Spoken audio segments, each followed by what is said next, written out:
Okay, so let's get started here. I'm going to talk through each debt, explain my rationale, how I'm going to pay them off, why I paid so much off in April.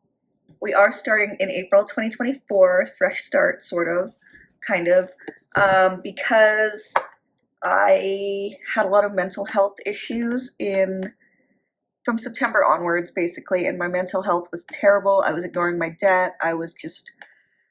Things were not good. Um, and now I've kind of gotten out of that. I'm doing a bit better. And it's time to sit down and get back to where I was, talk about what I want to get rid of, talk about all of that. So let's start with now. The Fido MasterCard, I've been struggling with this thing for so freaking long. Okay, I hate this debt. I hate this card. I hate this card. Once I have it paid off, we're getting rid of it. Like, we're going to close the card and I never want to think about it again, because this is the card that keeps coming back from the dead, and every time I wipe it out, it comes back again.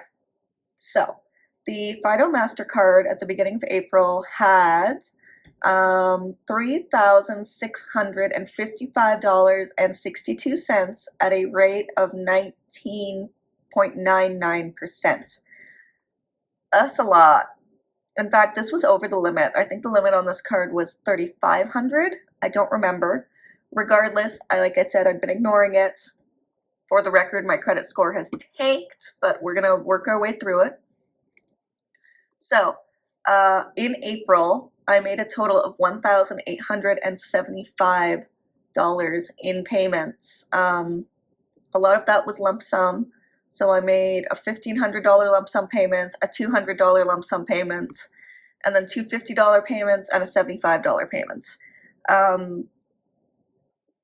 Just to preface, the reason I have been able to do that is I got my divorce settlement and I decided to use about a third of that money to focus on debt, and I used the rest of it to stack up my emergency fund. So my emergency fund is now at about 3 months of regular expenses or 5 months of bare bones expenses. So that makes me comfortable, which means I will not be putting as much money towards my emergency funds going forward, because I'm going to be focusing on paying off the debt. Okay, so that's what's happening with Fido. Now I am, it looks like, oh, hang on, that's not right. Now this is going to be updated on the 1st of the month, as Lauren said to do it. So that's kind of how I'm going to be tackling it. But let's see here. So as of right now, I'm filming this on the last day of April. That's currently sitting at $1,549.87. And so my goal here in May, and we're actually going to build this out while I'm talking so that you can kind of see what my plan is for debt by the end of the month, is that we're going to go, or end of the year, we're going to throw $300 on that one. And that should bring this one down to, I know this is not the way you're supposed to be using the spreadsheet. I'm just kind of doing it for illustrative purposes, really. And let's say we keep up that $300 payment until September. That means that by October, if I were to throw some extra money towards it, I could completely eliminate this one. So let's say we go $350. Does that do what I need it to do? Yeah, I think so. So 50. Okay, so that means that by the time I have, by the end of November of 2024, I will have completely cleared off the Fido MasterCard. I'm going to close it, and we're going to pretend it never existed. Okay, that's the plan. Now, that being said, every extra benefit payment I get, like GST or Alberta tax benefit or whatever, that's all going to go towards debt. Those are going to be like one-off payments that we throw towards each debt. So I suspect this will actually be paid off by September. But again, not sure. We'll have to see where we end up. Okay, so that's Fido. Next we have Tangerine. Tangerine is at the beginning of April, it was at $3,001.52. So it was over limit because the limit on this one was $3,000. Yeah. But I put a few payments onto it. I did $950, then I did 132 and 6 cents, and then I did a $50 payment. So that means that beginning of May, we are looking at 1903, so just under 2 grand. Because we're going to be using the snowball method, we're going to take this one out after Fido. So, okay, that's where we're at. And actually, let's just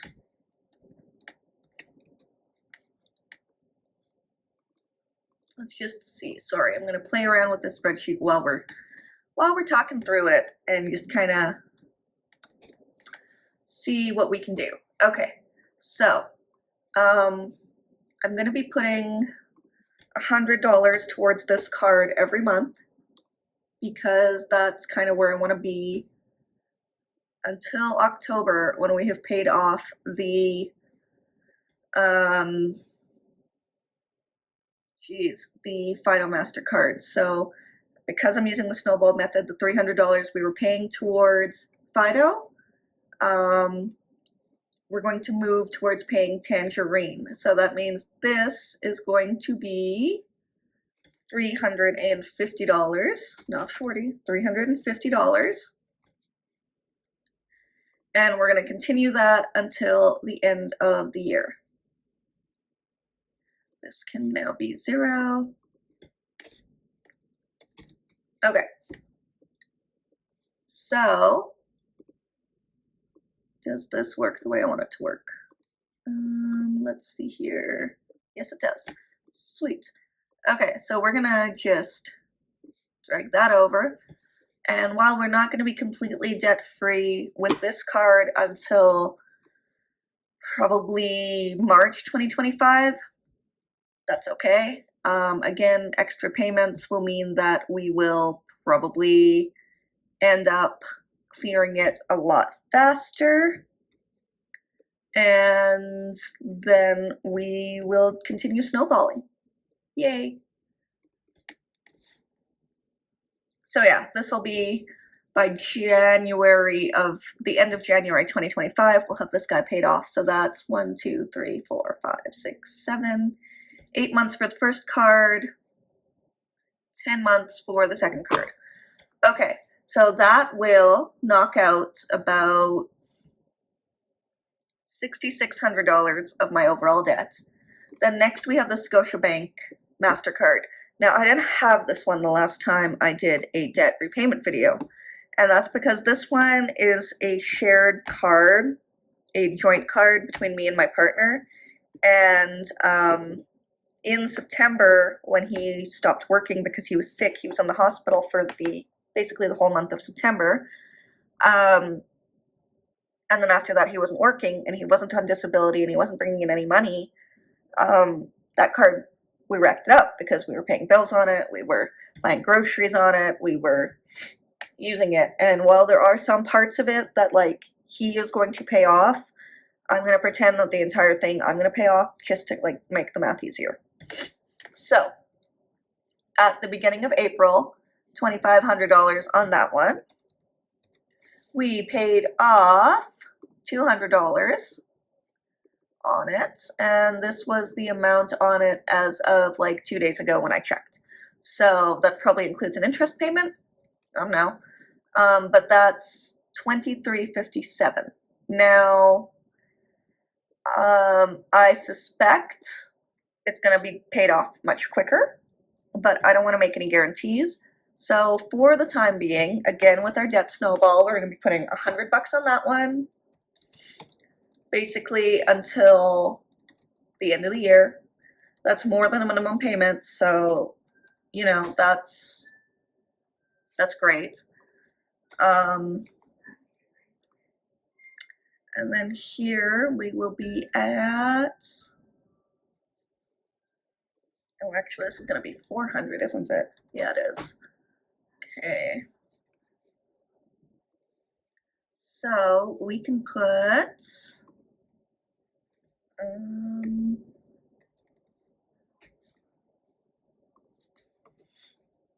yeah, okay. The math is mathing. We're getting there. All right. So again, looking at this one, we're going to be paying $100 a month, again, over the minimum payment on that. I did put 200 on it in April, and we're just going to continue that until January, because January is when the Tangerine card will be paid off, and we'll have $1,500 remaining on the Scotiabank, and we'll kind of see where we stand then. We are hoping that his disability gets approved and that he qualifies for back pay, and if that happens, that'll be great, because it'll definitely help out with some of the bills, and it'll allow him to pay back some of the money he owes me previous, like from last year when I paid for his car repair. So we will just kind of keep an eye on that and see where we are as the year goes through. Okay, next we've got the RBC Visa at 25.99%. Like, I thought this was like another like 20% card. Turns out it was not, and I did not look at my bill closely enough. So this has a really high interest rate. If I were doing the avalanche method, this is the one that I would tackle first. I'm not, so we're not going to tackle it first. We're going to tackle it last of the credit cards. Because if you look at these, they are kind of almost, I guess if I was doing a proper avalanche, the Scotiabank one would be first, but there's reasons for that not being first. And then as of May, like, the amount on the Fido is lower, so for the snowball, that works better. Anyways, so in the beginning of April, we had $10,684.27 on the RBC Visa. I paid down $974 on that in the month of April, bringing us to $9,883.19 in May. Now, this one sucks. I added up the interest on it and I was like not happy, but that's fine. It's fine. It's fine. So, the minimum payment on this is $237. And that's what we're going to be doing, is we're just going to be paying the minimum. Or actually, maybe I'll make this $250. $250 is a nice round number. I like it better. We're going to be paying slightly more than the minimum, but like barely. Okay, so yeah. So based on that, by the end of the year, we will have paid down $2,000 on the RBC Visa, and it'll be down at $78.83.19. Not great, but manageable. I suspect I will have that paid off by the end of 2025 if all goes well. So yeah, that's kind of where we're at with that. And then we have my student line of credit. Now, I didn't have a student line of credit last time I did this. Kind of regret that, because I would have gotten a way better interest rate if I'd applied while I was in my undergrad, but I didn't. I took this out because I started grad school in September, and I only had about 3 weeks to make the decision and get the funding in place, which was not enough time for provincial and federal loans to come through. So my parents co-signed on a $25,000 line of credit for me, with the understanding that student loans, like Alberta loans, would come through, and I could use that to pay back the line of credit, because the interest rate on student loans is lower than the interest rate on the line of credit. However, oh my gosh, I'm so mad about this, actually. So I don't know what broke somewhere. Somebody probably clicked the wrong button, or like, I don't know, was just having a bad day or something. I've been fighting with them since October to recognize that my school is an actual legitimate university, to recognize that my program is an actual legitimate program, put on by that specific university. Y'all, I'm a graduate student at the University of Edinburgh. Charles Darwin went there. Like, it's been around since 1583. It is older than the country I live in. And yet Alberta Student Aid kept saying things like, well, are you sure it's a real school? Yes, I'm sure it's a real school. I've visited there. I've touched the stones. I have taken photos. I have, like, spoken to professors. And if it's not a real school and it's not a real program, I don't know why I've been waking up at 2 in the morning to attend my classes. So, yeah. So the loan thing still hasn't been sorted out. And then it turned out that I thought I qualified for full-time loans based on how funding works in Canada. I don't qualify for full-time loans, which is really unfortunate because, yeah. So instead, I qualify for part-time loans, which will cover the tuition for this year and leave me on the hook for about $4,000 for this this line of credit. Okay, so I'm not happy, but it is what it is. I should get the part-time loan money in the next month or so. Goodness, I hope so, because I'm so exhausted fighting about this. Like, it's real. I promise. It exists. But right now, the student loan is sitting at $18,000, and it has a 10.95% interest rate. However, because I am a student, I'm on interest-only payments for this. So we're just going to assume, just for the sake of, like, making my life easier, that this loan is going to stay the same until, I don't know, July, and then I'll make a $14,000 payment to it.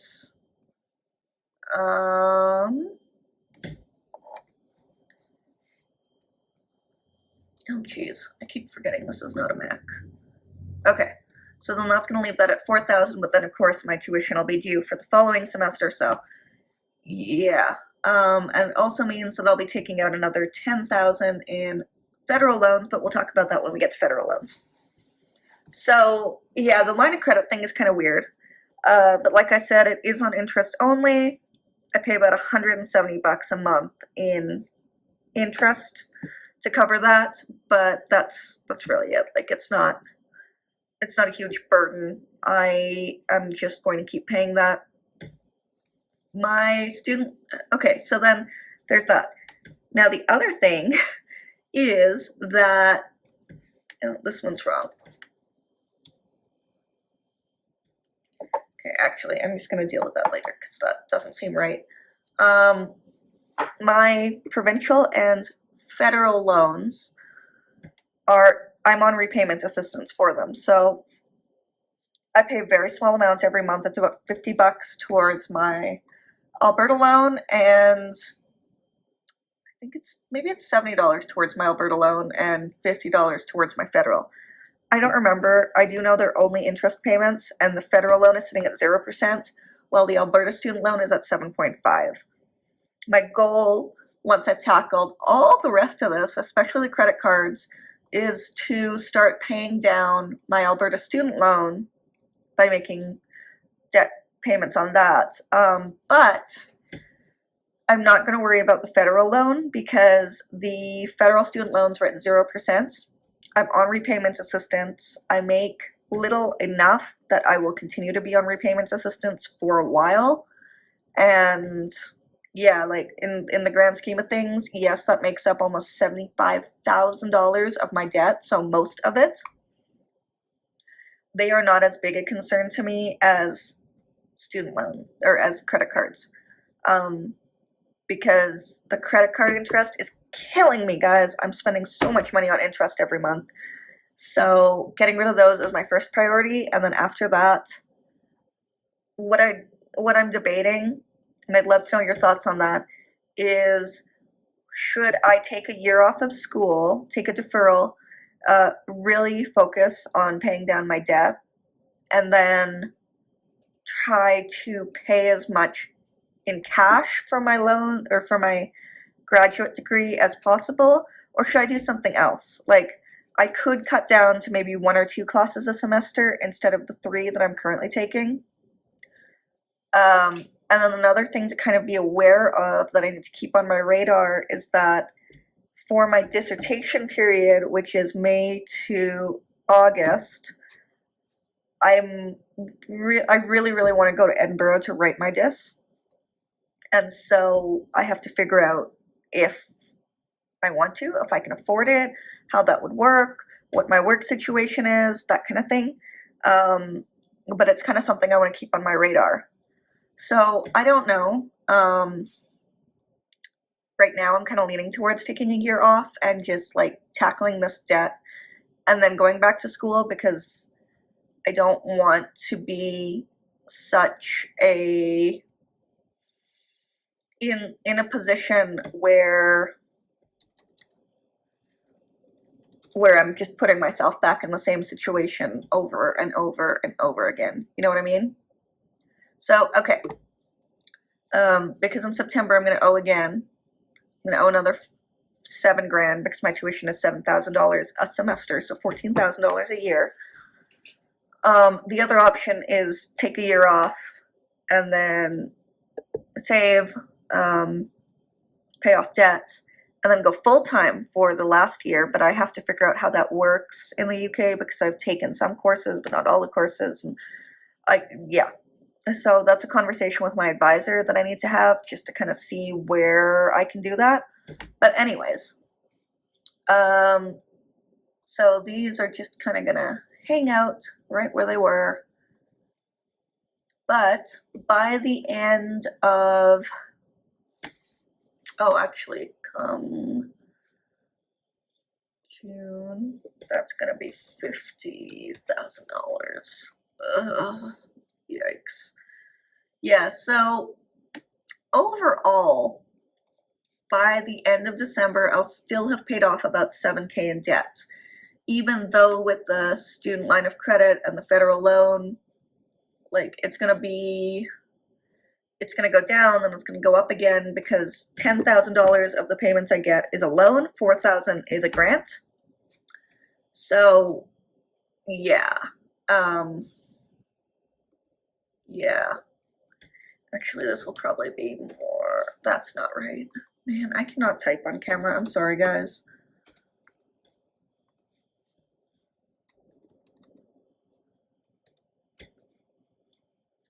Yeah, so like, not in terrible condition. It's still a lot of debt. Like, it is undoubtedly an $85,000 of it is student loans. But if we're just looking at the credit cards, in December of 2024, I will have paid off Fido. I'll be 2 payments away from paying off Tangerine. I will have lowered Scotiabank to $1,600 from $3,000. I will have paid off almost $1,800 on the RBC Visa. And yeah, so my current debt, as we are currently sitting at the end of April 2024, is $113,146.44. Yikes, that's a lot. That's a lot, and it's a big number. My goal by the end of 2025 is to clear all of my credit cards using the snowball method. And so I'll be starting January 2025 with $9,694 in credit cards. And then the remainder, which is $96,000, will be line of credit and student loans. So if we can tackle that student loan amount, no, if we can tackle the credit cards in 2025, then I'll be in great shape for 2026, and I'll be able to start hitting some financial goals, start looking at, you know, what I want to do, how I want to structure my life, and just kind of consider the life I want to have. Now that I do have a relatively funded emergency fund, I'm going to be saving for sinking funds as well. And I cannot wait. I really cannot wait until I'm not paying $800 a month towards debt payments, because it will be such a relief to have that money to use it for vacations, to use it for investing. I'm 31 years old and I only have about, conservatively, about $18,000 all in all in savings. And in terms of like overall savings, I need to have way more. I need to start thinking about putting money away from retirement. One of my big financial goals after clearing credit cards is to max out my tax-free savings account. And then after that, my goal is to max out my RRSPs. So it's a long road. I'm kind of hoping to, in the next couple of years, to get a better paying job, because I took a pay cut with this new job, a $15,000 pay cut for this new job as an office administrator. And while my mental health is great, it has kind of forced me to buckle down a little more money-wise and really consider what I'm doing with my money, what I'm doing with my life, and where I want to be at certain points in my life, because I don't want to be 35, 40, 50, making 50 grand as an office admin. There's nothing wrong with being an office admin, and I would say that good office admins are worth their weight in gold, but it's just not where I see my career going. I want to work in nonprofit. I want to change the world, and I need to do that, and I need to put myself in a financial place where I can do that. So anyways, that last bit was a little bit of a ramble, but all in all, this is where I'm sitting at right now in 2024 in terms of debt. I hate it. It sucks. I want to get out of it. I'm feeling hopeful. I'm feeling like I can do this. I'm feeling motivated. And I also know that in terms of family life, there's going to be some shakeups, because my partner is terminally ill and he is going to get worse, and there are going to be times where maybe he's back in the hospital, maybe he can't support me the way I need help. There's going to be a time where I'm responsible for paying everything for our household. There's going to be a time where I'm going to be carrying the weight of our family on me, and I need to be in a place to be able to do that. And having credit card debt is dragging us the heck down, and it means that I don't feel secure in that.